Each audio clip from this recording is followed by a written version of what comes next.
3, 2, 1.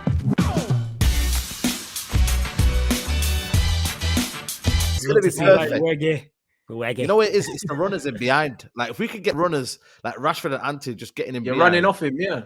running off him, bro. I said it on my podcast. I've been impressed with him. Everybody keeps saying, "Oh, where's the goals?" The goals will come, man. But if I could see your like build-up playing, the way you're helping others in the team, first of all, you have to be a team player. Like, if you're just getting goals, but you're not benefiting the team, then that becomes a worry. Because later on, when we do have a moment where we're stuck on, our overall play, then it's not going to be good, is it? So I feel like for me, with him, he brings the best in everyone. Like Bruno, he brings the best in Rashford. Everyone that's around him, make a simple decision because he's infectious. If he keeps doing that, everybody will then do that. Because if he then doesn't do that, you see what Ten Hag does. You see how he's going mad at Bruno when he was like, you should have kept the ball. He wants you to keep the ball as long as you can, and then we go in for the killer like we did at the end. So it's all about just kind of, and I like him, man. I really do, man. It reminds me a little about Berbatov. Berbatov was similar as well in terms of just like, he might not be the quickest player in the world, but he lets everyone else play.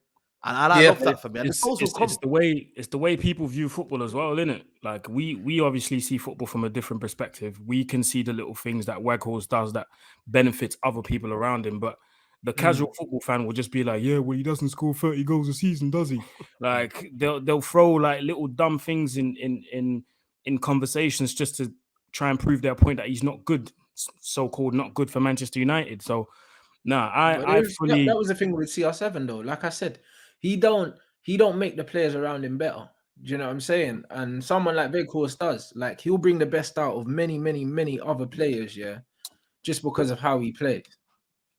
Yeah, exactly. Absolutely. Especially as a 9 in the modern day game, you have to be a foil for others. Yes, of course, you want goals from your striker, but you also have to create assists and create moments for the players around you. Because like you've mentioned with Ronaldo, with the likes of a Lukaku, 9s who just score goals is dead now. This is 2023, people. You can't just have number 9s who score 25, 30 goals a season, and that's you can see that even City suffering a little bit with Haaland because of that as people well. People talk about Haaland, yeah. People say, he needs to do a bit better. He needs to do a bit more other than just scoring goals, or else it's going to come to the point where teams are like, you know what, this is nice, but this don't isolate me. Yeah, just don't help me, bro. Exactly. Yeah, exactly. And City have been a better team with all of their players. City have been a better team without Haaland last season because they were interchanging. Everybody was contributing with goals. But now, and I've said it before, it's unconscious in their heads. I need to pass it to Haaland because he needs to score that goal. If he's even if he's not in a better position, he would be more suitable to score the winning goal than a Foden or a Bernardo Silva. Or do you know what I mean? It's in their heads. It's unconscious, but. Yeah, not a lot of people will see this. They'll just look at the goals that Haaland scores. Oh, another hat-trick. Oh, he's amazing. Obviously, he is. I'm not taking anything away from him. Yeah, of course. But it's not the same as last season. And if Man City don't win the league because of dropping points here and there and creating chances and not really finishing them off, it's because they're not as fluid as last season. They're especially Bernardo. It's different, but also very similar to Weghorst when Saeed just said he needs runners. So does Haaland. As quick as Haaland is, he needs runners off him. He does need runners. And they sold Jesus and Sterling. They sold their 2 runners. Yeah, 100%. You know what it is? And you know what it is with Haaland? Because he doesn't hold the ball well, he needs people close to him at all times. Do you know what I'm saying? He's not the kind of player that's great. See, like, the difference is with Weghorst, you saw there was an instance where he can take a touch, drop a shoulder, shield the ball, and then just pop it back and wait for people. Haaland ain't got feet like that. So he needs to be able to play in one touch and pop it straight off. If there's no one there, he's not going to back in, hold it, do all that stuff because he ain't got the technique for that. So you need look at the way Man United quickly. Yeah, look at the Man United game. The guy was picking up the ball from the halfway line, but really couldn't do anything. Whereas I think with Weghorst, he would have held it up and then kind of linked up play better. So because even like that's you why said about Sancho at Dortmund, Haaland used to drop the one touch into someone, spin off, running behind, and then Sancho would just play it through, or someone would play it through. The problem is he can't do that at City. Do you know what I mean? Because he just find himself isolated, and that's why Luke Shaw was just having him for breakfast, bro. Ball gets played to him, just nudge him. That's it. Yeah, because Bundesliga, we know one thing over there is, we call it the Highline League. You know what I'm saying? And that there's always ample space to run into. There's no low block. You know what I'm saying? Everybody, every team, it doesn't matter if it's a top team like Bayern Munich or Leipzig. I'm like, everyone plays on the halfway line.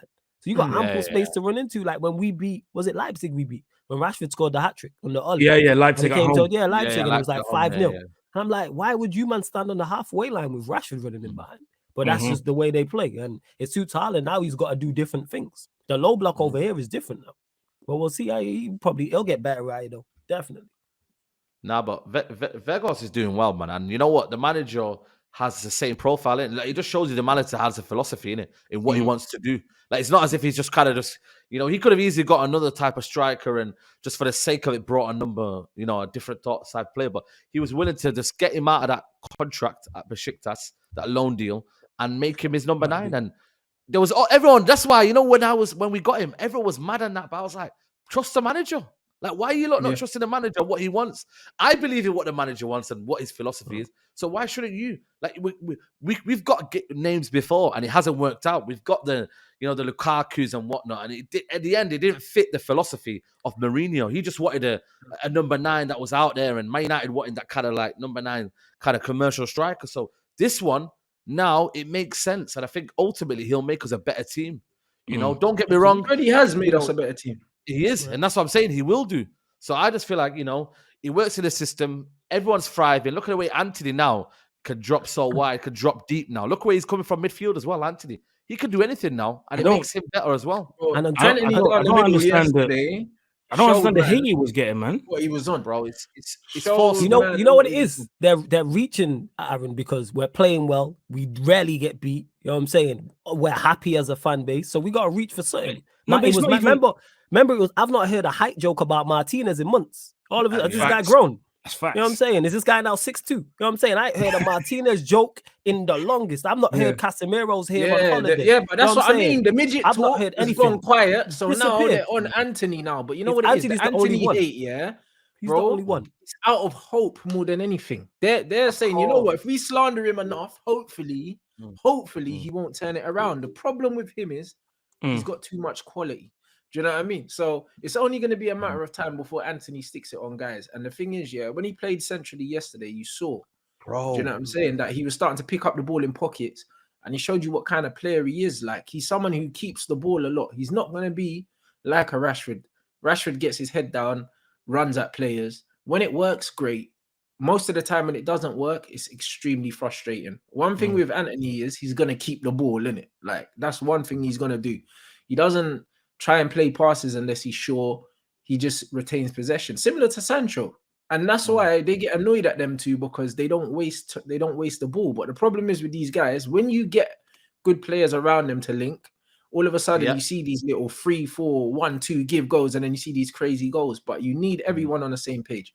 At the moment, we're still playing transition football.